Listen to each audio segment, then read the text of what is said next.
Vocês leram certamente no final de semana a entrevista do presidente Jair Bolsonaro ao Estadão, em que ele se mostra firme ao lado do seu ministro da Economia. Uma entrevista boa, que repercute bem, sobretudo nos agentes do mercado financeiro, essa entidade, né? Por outro lado, o painel da Folha, assinado pela Daniela Lima, dá conta de algum grau de insatisfação desde dentro do Palácio do Planalto com o ministro Paulo Guedes, né? Há muitos auxiliares diretos do presidente atacando a política do Guedes para parlamentares. Isso já circulou muito. E essa notícia da Daniela Lima veio de assistentes do Paulo Guedes, né? Reconhecendo que sim, há um desgaste. Então você tem o presidente de um lado defendendo o seu ministro, dizendo que não tem plano B, e de outro, esses boatos insistentes, desde dentro do Ministério da Fazenda, sobre informações desde dentro do Palácio do Planalto, de insatisfação com o ministro Guedes. Eu pessoalmente acho que as duas coisas são conciliáveis, que as duas coisas são reais, que há o fechamento do presidente com o seu ministro, para o qual não há plano B, para usar a expressão do próprio presidente, e de outro lado que há uma crescente insatisfação da ala chamada ideológica, né, que eu gosto de chamar de nacional populista, que pensa apenas a partir de um projeto de poder, um projeto de permanência de poder, portanto um projeto que é político-eleitoral. E nesse sentido, considerando também que o bolsonarismo tem uma natureza de campanha permanente, Barão, a gente percebe que a eleição já está na ordem do dia, né? Vocês falam aqui diariamente sobre isso, já falaram do plano estadual, da disputa Rio-São Paulo, isso é muito insuflado pelo próprio presidente. E essa ala ideológica já projeta o futuro, 2022, portanto, em termos de investimento. Né? Querem dinheiro, querem aumentar gastos. Então tem um conflito contratado com o Ministério da Economia, que é austero. E a gente precisa lembrar também que o próprio Paulo Guedes, Barão, botou o sarrafo das expectativas muito alto. Né? Ele mesmo vendeu metas irrealizáveis, inclusive para esse ano de 2019. Há vários exemplos. Isso aumenta a pressão dele, fundamenta os argumentos contra ele dentro do próprio governo. E aí a gente pensa na figura do presidente da República. O Jair Bolsonaro é alguém historicamente antiliberal. O histórico de 30 anos do presidente no parlamento, na Câmara dos Deputados, é de votos contra qualquer agenda liberal. Foi contra o Plano Real, contra, no passado, reformas como a da Previdência. Os exemplos são vários. Houve uma conversão recente do presidente Bolsonaro, que me parece uma conversão utilitarista. Não vejo o presidente alguém convicto dessa agenda. Vocês viram que ele até se desculpa por ter de sancionar a reforma da Previdência. Ele trabalhou pessoalmente pouco por ela. Em algum lugar, Barão, dessa transformação muito bem sucedida da persona do Jair Bolsonaro para vencer a eleição em 2018, ele foi convencido de que precisava de alguém como o Paulo Guedes. Né? O liberalismo, pedindo desculpa aos amigos liberais, não dá voto a ninguém. O Paulo Guedes não trouxe voto ao Jair Bolsonaro, mas trouxe confiança.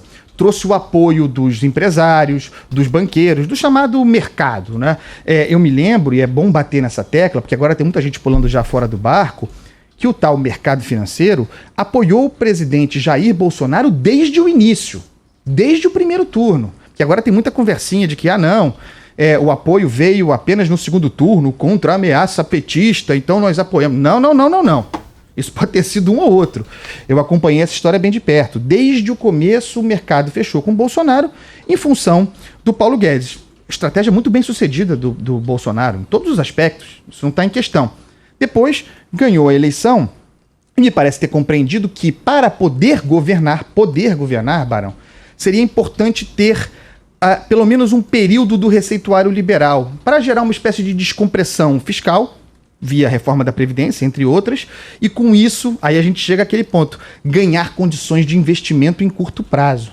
A pressão dos mais importantes auxiliares, aqueles que falam mais à cabeça, dentro da cabeça do presidente, é para que se use, isso até já foi dito, que se use os liberais, sempre ingênuos, sempre instrumentalizados, coitados, não tem voto também, até mais ou menos 2020, até o final de 2020, para gerar condições econômicas para que o Brasil possa retomar as condições para investir, ter dinheiro para investimento, e depois disso, tchau, pé na bunda, me desculpem a expressão. Mas é isso. E a história indica que assim é. Né? A pressão vai ser muito grande, Barão. Tem uma eleição vindo aí. Governo com projeto de poder que quer reeleição precisa de dinheiro para investir, precisa fazer obra, tocar obra, precisa distribuir riqueza. O projeto do Guedes é austero. Será que se sustenta em longo prazo? Se a gente pensar na história do liberalismo econômico servindo a populistas, e eventualmente populistas com essa marca reacionária, autoritária, é de sempre ser usado para depois ser dispensado.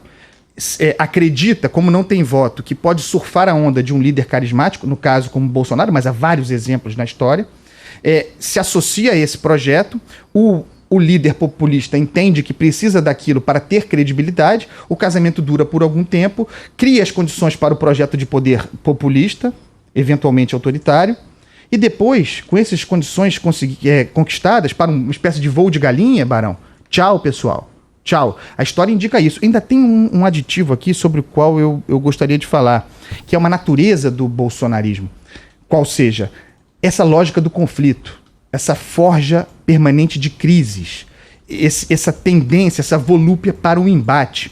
Isso é, per si, uma condição antiliberal. Porque o liberalismo também é político, não é só econômico. As coisas precisam caminhar associadas. Se nós pensarmos num amplo programa de reforma do Estado que passe pela economia, um programa de reformas liberal, como o desenhado, projetado pelo Paulo Guedes, e, por outro lado, pensarmos no chão que o bolsonarismo oferece, esse chão de conflito, esse chão de instabilidade, é difícil acreditar que alguém, Barão, por melhor que seja o programa, venha colocar dinheiro no Brasil. Ninguém coloca, se não obrigado, e ninguém é obrigado, ninguém pisa num chão, ninguém coloca dinheiro, portanto, num lugar em que não consegue olhar adiante. Ninguém pisa num chão, por querer, que não consegue ver 2 palmos adiante. E esse é o nosso cenário de depressão política aqui, fomentado em grande parte pelo bolsonarismo. Também, portanto, tem esse problema para o programa do Paulo Guedes.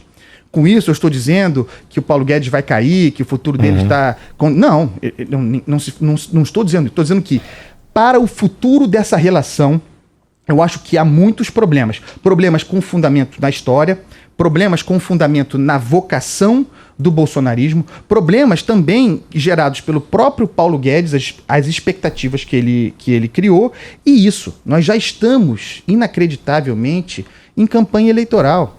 E campanha eleitoral no Brasil, sobretudo para um projeto populista, esse muito influenciado, por exemplo, por Steve Bannon, é inconsistente com um programa liberal, que é essencialmente globalista, como se diz, como o do Paulo Guedes. Então, vamos ver como essa dinâmica se desdobra daqui por diante, mas o conflito está dado e ele é conceitual.